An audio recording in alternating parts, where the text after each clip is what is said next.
ठीक है जी, अस्सलाम वालेकुम। उम्मीद करता हूँ आप लोगों को आवाज़ और वीडियो सही नज़र आ रही होगी और सुनाई दे रही होगी।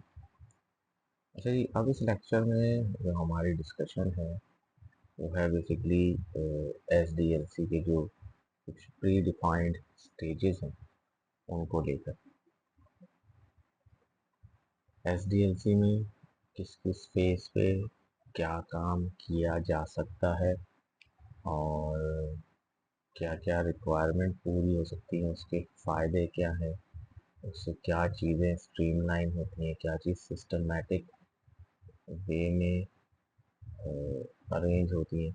ये सारी चीज़ें हम कोशिश करेंगे कि इन स्लाइड्स के अंदर या इस लेक्चर के अंदर डिस्कस करें। अगली स्लाइड में कोशिश ये होगी कि कुछ एग्जांपल्स को लेकर बात कर ली जाए, ताकि अगर कहीं कोई चीज़ समझने में या समझाने में रह जाए तो एग्जांपल्स को लेके आप क्लियरली समझ सकें।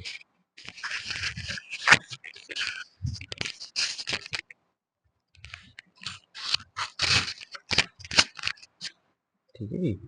चलिए, एसडीएलसी का तो जिक्र हो गया कि अच्छा यहाँ देखें एक चीज़ मेंशन की है कि कोर फेजेस, ये वो फेजेस हैं जो होने ही होने। अब इसको आप बाइफरकेट कर लें, मज़ीद मज़ीद हिस्सों में तोड़ लें, हर फेज के अंदर मल्टीपल फेजेस कर दें, ये तो as per requirement, as per your best practices, ठीक है जी, या एज़ पर स्टेक होल्डर्स होगी ये चीज़ें। लेकिन सॉफ्टवेयर डेवलपमेंट लाइफ साइकिल के जो करंट ये 6 फेजेस हैं, इसको हम अभी डिस्कस करने की कोशिश करेंगे। ठीक है जी। जो मेजरली तो है रिक्वायरमेंट है, डिज़ाइन है, डेवलपमेंट है, टेस्टिंग एंड मेंटेनेंस है, 5 फेज है, सॉरी। ठीक है, इन 5 फेजेस को हम डिस्कस करने की कोशिश करेंगे कि रिक्वायरमेंट क्या होती है, फिर डिज़ाइन के अंदर high level design, low level design क्या होता है, डेवलपमेंट और प्रोग्रामिंग के फेज में क्या क्या चीज़ें जर्नली देखनी चाहिए, फिर एक सॉफ्टवेयर तैयार हो जाए तो उसकी टेस्टिंग के क्या क्या फेजेस हो सकते हैं, और फिर लागत डिप्लॉयमेंट के बाद उसकी ऑनगोइंग मेंटेनेंस है, ऑनगोइंग रिक्वायरमेंट के हिसाब से कुछ चेंजेस हैं तो उनको क्या देख किस तरह से या क्या क्या चीज़ें उसमें देखी जाती हैं, क्या चीज़ें उनके अंदर कवर की जाती हैं। ठीक है जी, चलें जी। स्टार्ट करते हैं।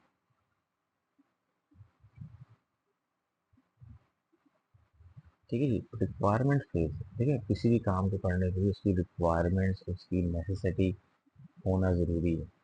बाज़ दफ़ा क्लाइंट आपके पास नए सॉफ्टवेयर के साथ साथ कुछ चीज़ें लेके आता है तो हमें उसे बताना पड़ता है कि भाई ये ऑलरेडी इसके अंदर एम्बेडेड है, अगर आप इसको यहाँ डालेंगे तो इसके ये नुकसानात हमारी पिछली बेस्ट प्रैक्टिसेस में या पिछले एक्सपीरियंस के अंदर आ चुके हैं। ठीक है जी, तो कस्टमर की नीड समझना ऑब्जेक्टिव है कि उसको या उस ऑर्गेनाइजेशन को या किसी ख़ास इंडिविजुअल को क्या चीज़ चाहिए, उस ऑर्गेनाइजेशन की अपनी डिस्कशन के हिसाब से, अपने ऑब्जेक्टिव के हिसाब से, अपनी रिक्वायरमेंट्स उनके जहन में, या वो जो टीम आपसे मिलने आई है या आप मिलने गए तो जिससे मुलाकात हो रही है उनके जहन में क्या स्केच है।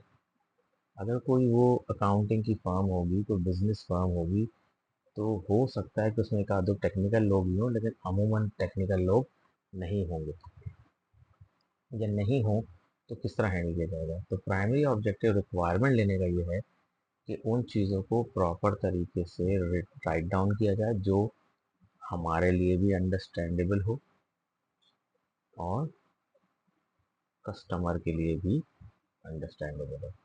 ठीक है जी, जिस चीज़ पे म्यूचुअली डिस्कशन होके बात तय हो जाए उसको किसी प्रॉपर राइटिंग में राइट डाउन कर लिया जाए और वो दोनों पार्टी के साथ एटलीस्ट शेयर हो।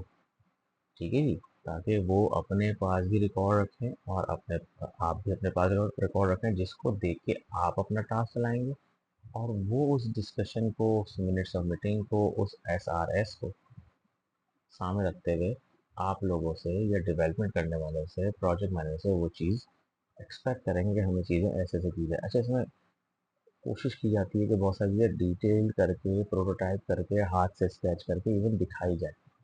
ठीक है जी, क्योंकि जो अगर कोई नॉन टेक्निकल है या उसे कंप्यूटर के बारे में ज़्यादा नो हाउ नहीं है तो उनको कन्विंस करना पड़ता है कि आप जो मांग रहे हैं वो ऐसे नहीं ऐसे होगा, ये आप जो कह रहे हैं इसका ये नुकसान हो सकता है, हमारा पिछला तजर्बा इन इन जगहों पे ऐसा हुआ है।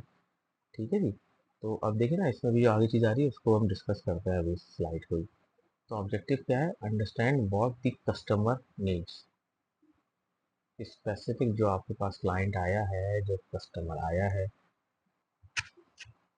वो चाहता क्या है, वो आपसे एक्सपेक्ट क्या करता है उसके जहन में या उस ऑर्गेनाइजेशन के पास क्या स्केच है कि जिसके ऊपर वो चाहते हैं कि हमारा काम इस तरह का शक्ल। देखिए, ज़रूरी नहीं सॉफ्टवेयर बनवाना हो तो सॉफ्टवेयर बस बन गया, लेकिन सॉफ्टवेयर की अपनी भी यूआई और उसकी शक्ल बड़ी अहमियत रखती है। ठीक है जी। अगर आप किसी यूनिवर्सिटी की वेबसाइट पे जाएं और वो वेबसाइट आपको बल्की लगे, तेज़ से लोड लगे, या उसमें आपको साइट मैप ना मिल पाए। साइट मैप इसलिए ज़रूरी होता है कि अगर आप नहीं फॉलो कर पा रहे साइट के फ्लो को, वेबसाइट के फ्लो को, तो फिर आप साइट मैप से चीज़ों को ढूंढ लेते हैं। ये सर्च का ऑप्शन होता है, तो आपको डायरेक्ट उन जगहों पर ले आता है जिस कीवर्ड को आप ढूंढ रहे हैं। ठीक है जी। आपने बहुत ज़्यादा इमेजेस डाल दी, अब ज़रूरी नहीं कि वो वेबसाइट रीसाइज होके मोबाइल पे खुलेगी नहीं खुलेगी, मोबाइल पे सारे ऑप्शन दिखेंगे नहीं दिखेंगे। अक्सर हम अपने पास स्टूडेंट पोर्टल में चीज़ें देखते हैं, क्योंकि अमूमन स्टूडेंट को आदत होती है मोबाइल पे चलाने की। अच्छा, उनकी दुनिया मोबाइल है, आप लोगों की दुनिया मोबाइल है। तो ऐसा चूँकि एटीट्यूड ये मुनासिब नहीं कि हर मोबाइल पे देखना, लेकिन बहरहाल एक कस्टमर की रिक्वायरमेंट है। तो अमूमन बहुत सारे ऑप्शंस जो हैं वो आप लोगों से ओवरसी हो जाते हैं स्टूडेंट पोर्टल में। ठीक है जी। अगर आप वही चीज़ लैपटॉप पे या डेस्कटॉप पे देखें तो एक बड़ी स्क्रीन है, वहाँ पे आपको चीज़ें वाज़े नज़र आ जाएंगी। ठीक है जी। तो ये जनरल सी मिसाल है, इसको नसीहत भी समझ लें और मिसाल भी समझ लें कि palmtop devices are not the ultimate solution, लेकिन जो ज़्यादा ऐप्स हैं और जो ज़्यादा कम्युनिकेशन है, अब जो लेस प्रिविलेज एरियाज हैं, लेस प्रिविलेज टीयर है, जो फाइनेंशियली वीक हैं, वो ज़्यादातर इसी चीज़ को सामने रखते हुए अपनी कम्युनिकेशन करते हैं। ठीक है। ईजी पैसा आया सबसे पहले, जैस कैश ने अपना जान पकड़ ली, लेकिन ईजी पैसा आया और अक्सर लोग ईजी पैसा ही कहते हैं इस चीज़ को। ठीक है जी।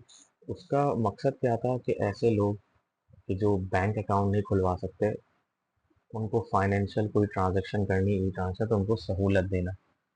और किसी भी प्रोजेक्ट के मल्टीपल ऑब्जेक्टिव होते हैं, लेकिन जो ऑब्जेक्टिव दिखता है या जो दिखाया गया वो यही था कि हर वो आदमी जिसके पास एक मोबाइल नंबर है और वो उसके नाम पर है, उसके पास एक बैंक अकाउंट होगा और वो अपने पास अपने मोबाइल में अपने अकाउंट के नंबर्स को कैरी कर सकता है और उसमें सब्ट्रैक्ट ऐड ट्रांसफ़र कर सकता है। ठीक है जी। जो सक्सेसफुली चला भी उसकी एप्लीकेशन भी आती गई। जब एप्लीकेशन का दौर नहीं था, जब भी इजी पैसा चलता था टेक्स्ट मैसेज के जरिए। ठीक है जी। है लॉन्ग स्टोरी शॉर्ट, कि कस्टमर की नीड को समझना ज़रूरी है कि वो अपने कस्टमर्स के लिए या अपनी रिक्वायरमेंट को सेटिस्फाई करने के लिए उसके जेब में क्या स्केच। एक्टिविटीज़ क्या होती हैं? स्टेक होल्डर से आप multiple interviews, multiple meetings, multiple sessions of discussion, multiple sessions of sketching, multiple sessions of prototyping, multiple sessions of screen drawing. ठीक है जी। Multiple sessions of their requirement, their need, कहीं financial model involve है, कहीं database आपने कैसा रखना है, कहीं इंटरेक्टिव वेबसाइट रखनी है। ये बड़े आपको अच्छे सेशंस करने पड़ते हैं, जिसमें आप एक चीज़ है वर्कशॉप्स। वर्कशॉप्स में फिर आप ये डिक्लेयर करते हैं कि आपकी रिक्वायरमेंट किस तरह से प्रोसेस की जाएगी और अपने ड्राइवर कैसे बताएंगे। फिर आप वहाँ बताते हैं कि उनकी सुनने के बाद कि देखें हमारे पास ये मामला इस तरह आते हैं। ठीक है जी। तो अगर उसकी रिक्वायरमेंट सेटिस्फाई हो रही है, लेकिन अदर वे राउंड हो रही है, तो आपको काम है उसे बिठा के समझाना, कोई ना कोई तरतीब बनाना, उसको सिखाना कि ये चीज़ ऐसे होगी, ये चीज़ सिखाना तो नहीं, लेकिन कन्वे करना, जिसके लिए वर्कशॉप ज़रूरी थी कि अपनी नॉलेज को सामने ट्रांसफ़र करना। फिर जो चीज़ आप बाय द एंड पॉपुलेट करेंगे वो है आपकी S R S. Software requirement and specifications, क्या चाहिए, कैसा चाहिए। इसका एक IEEE का स्टैंडर्ड है, उसको फॉलो करेंगे तो आसानी रहती है, क्योंकि एक रिसर्च बेस्ड मॉडल मिला हुआ है, एक बेंचमार्क मिला हुआ है, उसको फॉलो करेंगे तो चीज़ें आसान रहती हैं। ठीक है जी। फिर आगे क्या है, जो वो कह रहा है क्या वो टेक्निकली, ऑपरेशनली, बजट के हिसाब से दोनों पार्टीज के लिए फीजिबल है, जो चीज़ वो मांग रहे हैं, फिर जो टेक्निकल सर्विस वो मांग रहे हैं, वो जिस लिहाज से वो अपने ऑपरेशन रन करना चाह रहे हैं, क्या वो इतना बजट भी रखते हैं। तो क्लाइंट जाए नहीं हाथ से, तो आप क्या करेंगे, तो कन्विंस करेंगे या तो अपना बजट बढ़ाए या अपने प्रोजेक्ट का स्कोप कम करें। तो कहीं ना कहीं तो बात तय होगी। जब आप कुछ बना के दे देंगे, फिर तय कर लेंगे भाई, इसके बाद अगर सेटिस्फाई होते हैं तो काम आगे बढ़ाइए, फिर मजीद बजट करेंगे। मुख्तलिफ फेजेज है ना काम करने के। इसके लिए आपको बार बार मिलना ज़रूरी है, डिस्कस करना ज़रूरी है। ठीक है जी। आउटपुट क्या है कि आपके पास क्लाइंट से बैठने के बाद उससे multiple sessions of discussion, workshop, meeting करने के बाद आपने एक SRS डॉक्यूमेंट को फॉर्मुलेट और पॉपुलेट करना है। इसके अंदर वो सब चीज़ें लिखी हों जो दोनों पार्टीज की रिक्वायरमेंट है। ठीक है जी। अल्टीमेटली जो सॉफ्टवेयर डेवलप करेगा उसके दो मोटिव होते हैं, एक तो फाइनेंस अर्न करना, दूसरा अपनी प्रोफाइल पोर्टफोलियो को अपनी अपने अपना ट्रस्ट क्लाइंट्स के अंदर डेवलप करना। जैसा एक्सपीरियंस आप क्लाइंट का हो, आपकी फीडबैक अपने सर्कल में, अपने नेटवर्क में वैसे ही देगा, जो आपके लिए फायदेमंद भी हो सकती है और खुदा ना खास्ता नुकसान का बायस भी हो सकती है। ठीक है, ये डिपेंड करता है कि डील कैसी है। ये पब्लिक डीलिंग है, ये कोई बहुत आसान काम नहीं है। जब आप काउंटर में बैठते हैं या पब्लिक डीलिंग करते हैं या किसी मीटिंग में जाते हैं, तो वहाँ बात कैसे करनी है, सामने वाले की रिक्वायरमेंट कैसे समझनी है, कहीं अगर कोई थोड़ी हीट अप किस्म की डिस्कशन हो जाए तो उसको कंक्लूड करते हुए पॉजिटिव उसमें या प्रोडक्टिव या फ्रूटफुल डिस्कशन कैसे लाना है, ये एक आर्ट है। ये आप सीनियर से सीखते हैं। जैसे मैं सिंपल सी मिसाल दूँ कि जिस स्टेज में आप लोग हैं, आप लोगों के पास कम्युनिकेशन स्किल्स 99% नहीं होती, जिसमें से 2-3 एग्जांपल मैं ऐसी यहाँ पे इससे देता चलूँ कि जो आपने आगे ख्याल रखना है। एक तो जब आप किसी को ईमेल करते हैं, उसको स्क्रीनशॉट नहीं भेजेंगे कि मैंने आपको ईमेल कर दी, ये तौहीन है। इसके 2-3 एक्सपर्ट, पहली बात तो ये है कि आपको पता ही नहीं सिस्टम काम कैसे करता है। दूसरा, ये स्क्रीनशॉट भेजने का मतलब ये है कि आपने उसे कह दिया मैंने ईमेल कर दिया, तुम डिनाई नहीं कर सकते। तीसरी चीज़ आप उसे जगा रहे हैं कि बेटा तुम अपने काम से गाफिल हो, मैं तुम्हें देखो कर दिया है, मैं तुमसे ज़्यादा एक्टिव हूँ। ठीक है जी। फिर जब ईमेल करते हैं तो उसमें सब्जेक्ट लाइन सही नहीं होती, सब्जेक्ट में क्या लिखना है, बॉडी में क्या लिखना है। आप कहीं CV भेजते हैं तो लिख देते हैं CV1, CV2, माई रिज्यूमे। ये आपके लैपटॉप तक है, दूसरे के पास माई रिज्यूमे नहीं होगी। तो आपकी फाइल आपके नाम से होनी चाहिए। अब जैसे मैं आपसे आपकी असाइनमेंट लूँगा, तो इस बात को सुनने के बाद भी बहुत सारे लोग क्या करेंगे, assignment1.docx भेज दिया आपने सर को, आपने आसान किया। नहीं भाई, वो assignment1 of home, which UMS ID, वो स्टूडेंट ID, तो उसको डॉक्यूमेंट को रीनेम भी प्रॉपर करना, ये एथिक्स में आता है। फिर जब आप किसी के साथ टेक्सुअल कम्युनिकेशन करते हैं, तो मीटिंग का प्लान बनाते हैं, तो उसको आप टाइम देते हैं, 2 हफ्ते का, 15 दिन का, 8 दिन का, 4 दिन का, एज पर अर्जेंसी, बड़े पोलाइट वे में। अच्छा, जब आप किसी को मैसेज करते हैं, इवन आप टीचर्स में भी देखें, तो आप मैसेज करने के बाद अगर आपको 10 में जवाब है तो क्वेश्चन मार्क की भरमार करते हैं, जो कि बदतमीजी की शुमार है। जब आप ये चीज़ें प्रोफेशनली कहीं जाना स्टार्ट करते हैं, तो अक्सर जगह से रिजेक्शन और जो आपको वहाँ का इन्वायरमेंट अनसेटलमेंट दिखती है ना, कि लोग आपको पसंद नहीं कर रहे, यार मुझे समझ में नहीं आ रहा, उसकी प्राइमरी वजह हमारी कम्युनिकेशन स्किल्स की कमी है।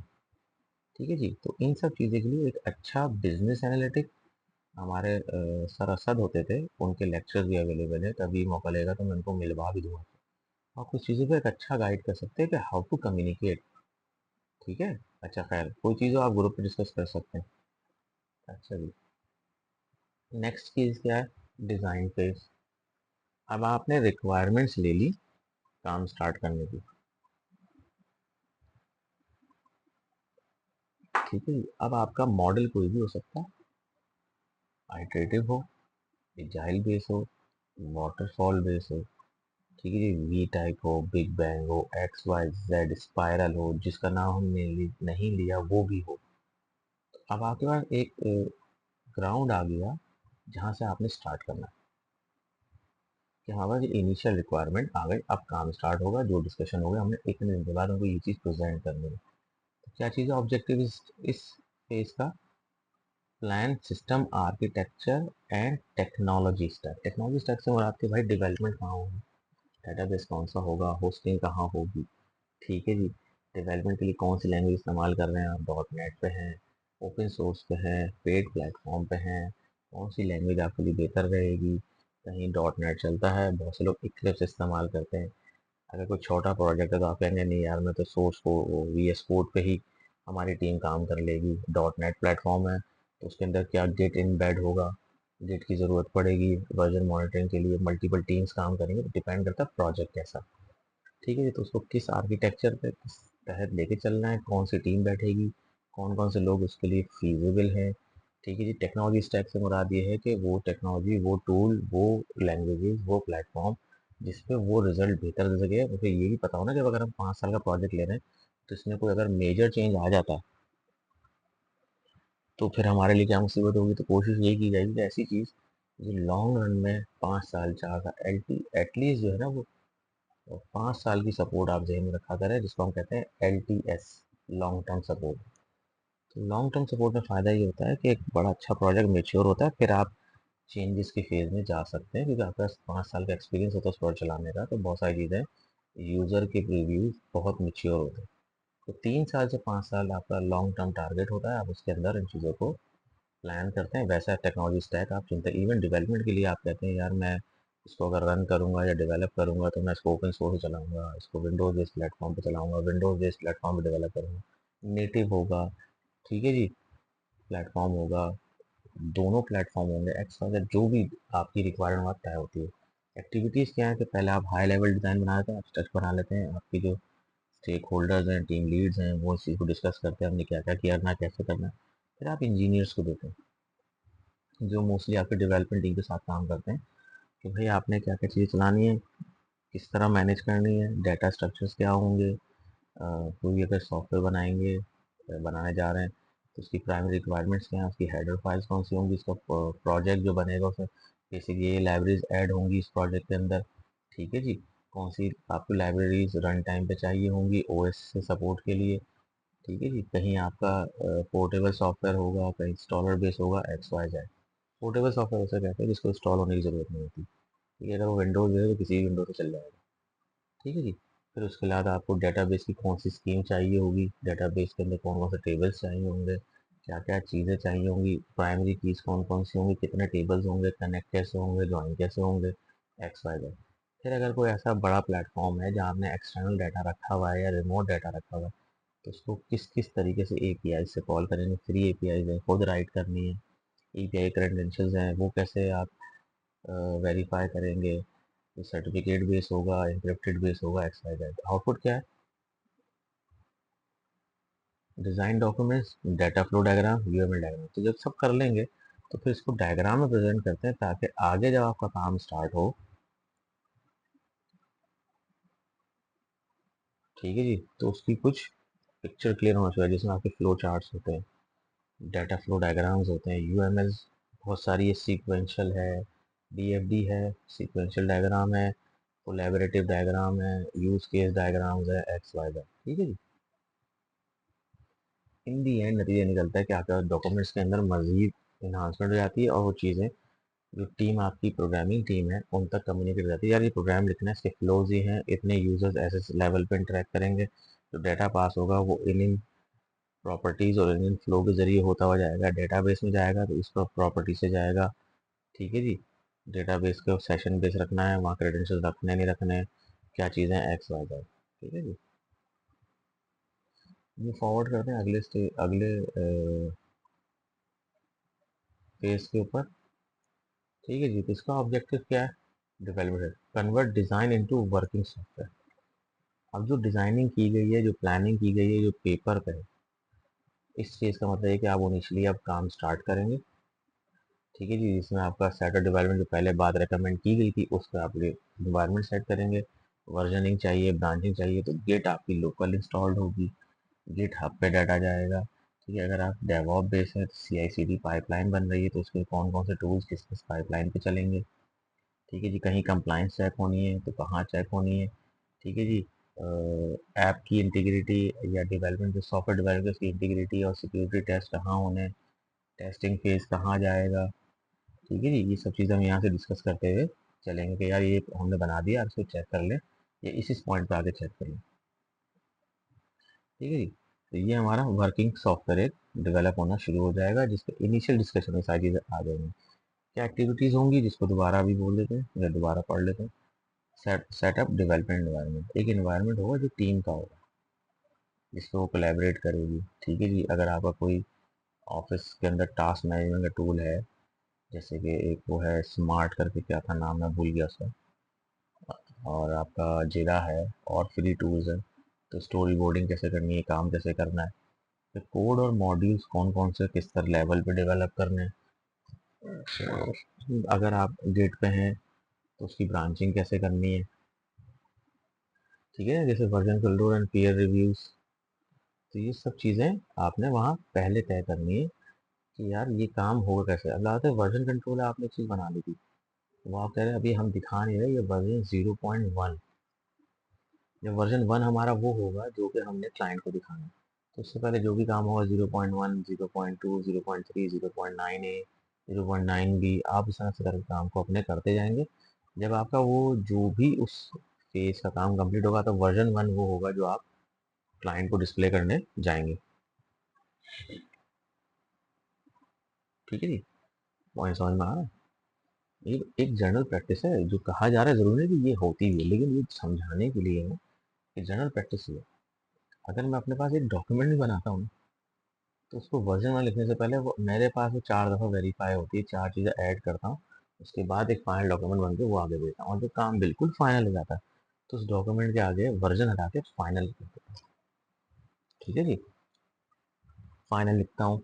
और अगर कई डॉक्यूमेंट्स का मर्ज बना के पीडीएफ में तो सारे कंप्लीट लिखता हूँ, ताकि पता जाए कंप्लीट डॉक्यूमेंट है जिसकी टाइटल आ रहा है इसके साथ ही कंप्लीट है, इसके आपको मजीद एक्स और वाई ढूंढने की ज़रूरत नहीं है। ठीक है जी, पीयर रिव्यूज, भाई कौन काम कर रहा है, उसे कोई प्रॉब्लम आई थी, उसने कोई परेशानी देखी तो उसको सॉर्ट आउट करना। ठीक है जी, आपकी टीम मेंबर है, काम करने बैठेंगे, कोई इशू आ रहा होगा, फर्ज करें कहते हैं कि यार हमें डेटाबेस कनेक्टिविटी का मसला आ रहा है, इस पे नहीं हो पा रही, या इस पे डाटा सेट बहुत बड़ा है, इसे मिनिमाइज करें या इसे आर्काइव करके या जिप करके भेजें, एक्स वाई जेड मसला।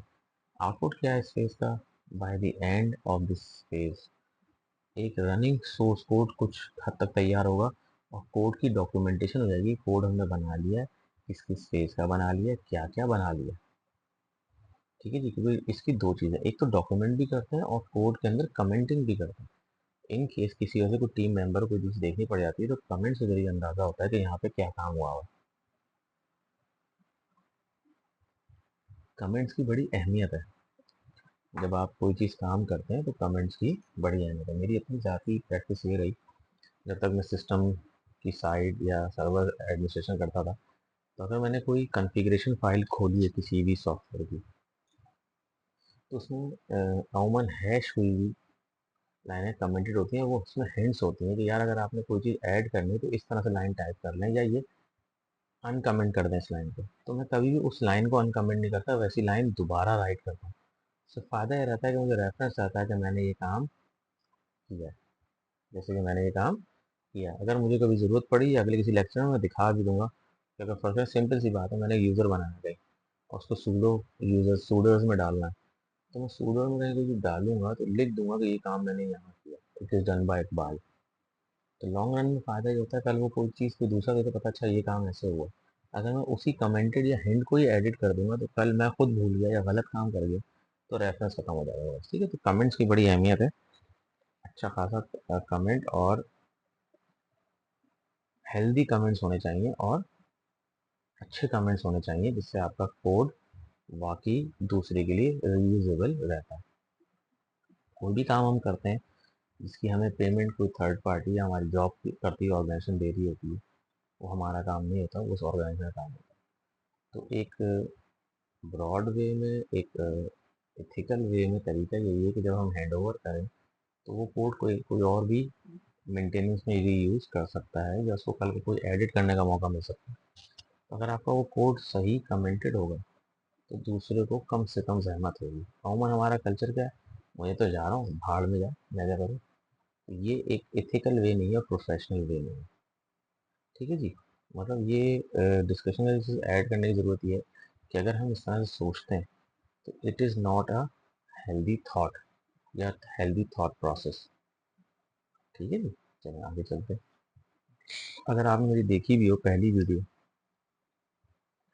उसमें मैंने डॉक्टर सर असदुर रहमान को बार बार क्रेडिट दिया कि जब आप कहीं से कोई चीज़ लेते हैं तो उसको क्रेडिट देना ये हमारा इखलाकी फ़र्ज़ है कि हम उसको बताएं कि हर आदमी के पास हर चीज़ मुकम्मल या क्लिकफुल नहीं है। आगे चलो, लास्ट फेज पे आते हैं, टेस्ट फेज। ऑब्जेक्टिव क्या है, ensure software work as expected and is defect free. देखें, इंसान से गलती हो सकती है, रिक्वायरमेंट गैदर करते हुए गलती हो सकती है, प्रोग्रामिंग करते हुए हो सकती है, प्लेटफॉर्म या कोडिंग के दौरान भी गलती हो सकती है। तो वहाँ पे आपका काम री वेरीफाई होता है। अमूमन कल्चर क्या है कि प्रोग्रामर्स और जो टेस्टर्स होते हैं उनकी अमूमन बनती नहीं है। ये प्रोग्रामर कहता है मैं खुद ही टेस्ट कर दूंगा, ये अच्छी प्रैक्टिस नहीं है। अगर कोई आपको आपका एरर निकाल के दे रहा है तो ये आपके साथ भलाई कर रहा है। देखिए, इन दी एंड अगर वो चीज़ सक्सेसफुल चलती है तो पूरी टीम की तारीफ है। लेकिन हम अपनी पर्सनल ग्रजेस की वजह से कोई काम कहते नहीं मैंने कर दिया या नहीं करवाते या प्रेशर डालते हैं अगर हम पावर में, और कोई खराबी आती है तो वो सबका नुकसान होता है। तो टेस्टिंग का एक अलग ग्रुप होता है, एक अलग टीम होती है जो टेस्ट केसेस राइट करती है एज पर योर SRS। इसकी छोटी सी मिसाल ये है कि अगर आपने नाम सुना हो तो SQL इंजेक्शन का, तो उसमें जब आप क्यूरी लगाते हैं तो उसमें आप कुछ करेक्टर्स डालते हैं, 1 = 1, 1 ≠ 1। उससे क्या होता है कि आपका जो रिस्पॉन्स है बड़ा ऑकवर्ड किस्म का आता है एज पर जनरल, लेकिन उसमें बहुत सारी इंफॉर्मेशन एक्सट्रैक्ट हो जाती है कि ये कहाँ कहाँ क्या क्या ओपनिंग अवेलेबल है।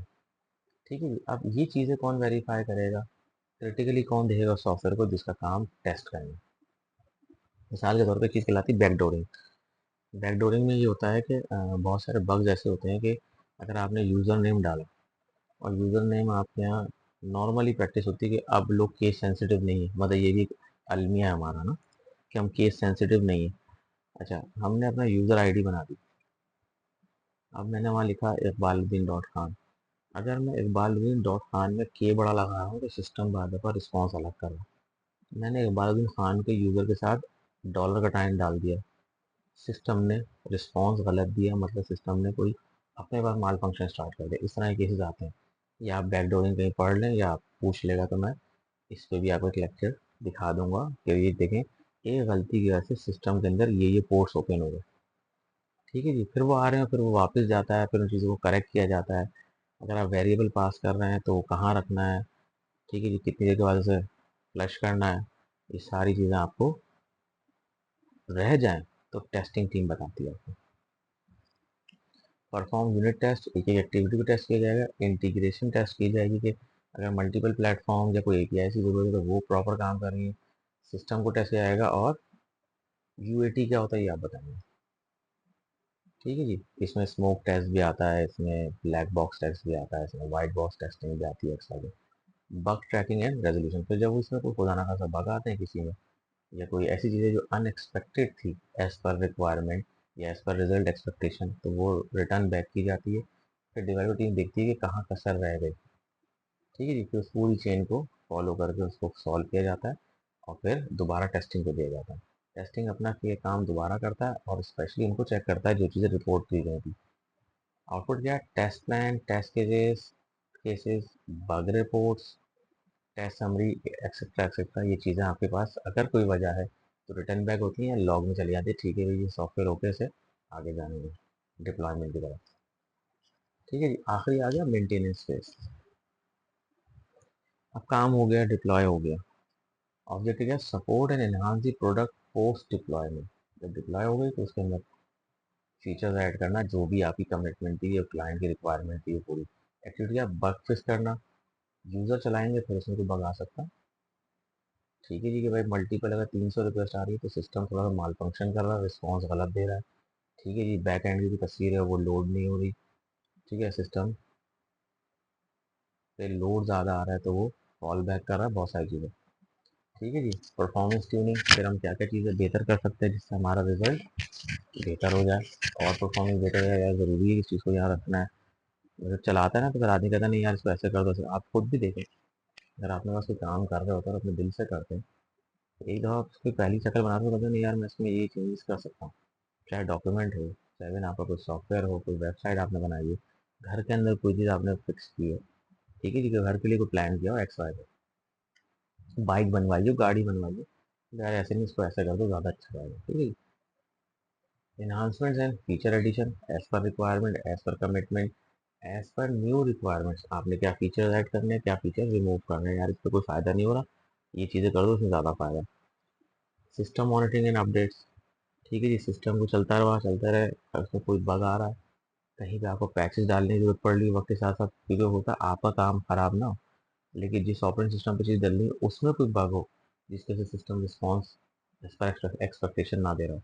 आपने विंडोज 11 ही किसी एक वर्जन को डेवलपमेंट करनी थी, कर दी, विंडोज पे कोई नया पैच आया उसने आपके सिस्टम को ख़राब कर दिया, तो फिर उसको कैसे बग को उस पैच से जो बग डेवलप उसे कैसे रिजॉल्व करना है, ये मसले भी आते हैं।